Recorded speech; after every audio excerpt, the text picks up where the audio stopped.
Here's how to fix Google Chrome refusing to open, working through the fixes in the right order.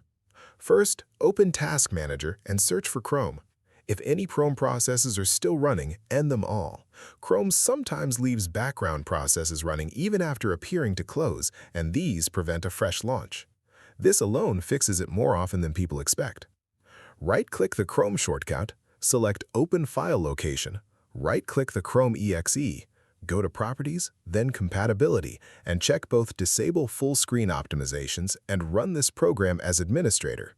Try opening Chrome from this location directly. Check your firewall. Search for Windows Defender Firewall, click Allow an app through Firewall, and look for Chrome in the list. Make sure both private and public are checked.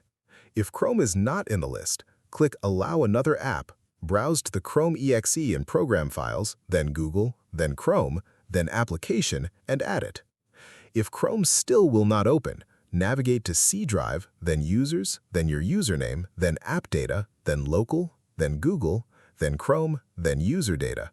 Find the default folder, right-click it, and delete it. This folder stores your profile data, and if it becomes corrupted, Chrome cannot initialize. Your bookmarks will be lost, but Chrome will open with a fresh profile. As a last resort, uninstall Chrome through Add or Remove Programs, download a fresh installer from google.com/Chrome, and reinstall. If this helped you out, hit that subscribe button for more straight-to-the-point tutorials on step-by-click.